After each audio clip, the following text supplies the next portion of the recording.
Je m'appelle Modou, je suis le porte-parole de la Voix des sans-papiers de Bruxelles et porte-parole aussi au niveau de la coordination des sans-papiers de Belgique. On a subi les purs et les plus durs moments de notre lutte durant ce confinement parce qu'on a senti une discrimination, on a senti une ignorance, on a senti un abandon institutionnel. Donc depuis un moment donné, les sans-papiers n'en pouvaient plus et c'est pour ça qu'il y a poussé quand même pas mal de sans-papiers qui étaient dans l'ombre à sortir pour réclamer des solutions, pour réclamer des réponses. Depuis que le gouvernement a déclaré le confinement national, parce que nous aussi, on ne peut pas dire aussi qu'on est dans ce pays, on ne va pas respecter les règles du pays.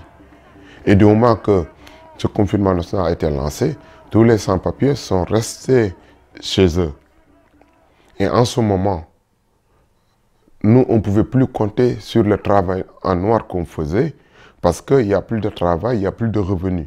De ce fait qu'on avait du mal à trouver de quoi manger. Et en même temps, à un moment donné aussi, les sans-papiers qui arrivaient à se débrouiller jusqu'à louer une chambre avaient à un moment donné du mal à pouvoir payer leur chambre parce qu'ils n'avaient plus de boulot. Si les sans-papiers n'arrivent pas à avoir la possibilité d'avoir, par exemple, un sans-papier avoir à lui seul un studio ou bien un appartement, parce que les conditions ne nous permettent pas d'avoir accès à cela. Donc c'est pour ça qu'on est obligé de vivre en communauté, je peux dire, en communauté de sans-papiers, parce que c'est plusieurs nationalités. Et dans ces lieux où nous vivons, on ne peut pas se permettre d'avoir cette distanciation sociale dont on parle. Parce que les conditions ne sont pas réunies. Parce que c'est comme si on nous dit d'aller à la guerre sans nous donner des armes.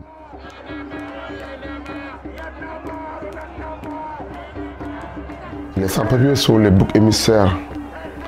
Là où ça ne va pas, on place les sans-papiers. Quand on parle de criminalité, on parle des sans-papiers. Quand on parle de profiteurs, on parle des sans-papiers. Mais pourtant, les vrais criminels sont là, c'est ceux qui vident les caisses de l'État, ceux qui ont des comptes offshore. C'est eux les vrais criminels de ce pays. C'est eux qui mettent ce pays à genoux. Je pense que la lutte des sans-papiers ne concerne pas que les sans-papiers. Parce que nous, on vit dans cette société depuis des années.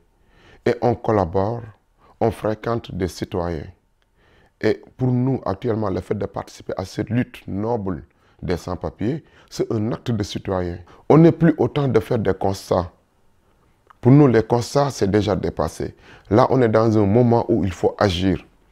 Agir envers qui? Envers les élus, envers les décideurs de ce pays. Parce que quoi qu'on dise, ce sont les citoyens qui donnent la force à ces élus. C'est comme si c'était une lutte contre les sans-papiers. Parce que du moment où on dit que dans certaines activités, on ne peut plus se permettre de donner des cash.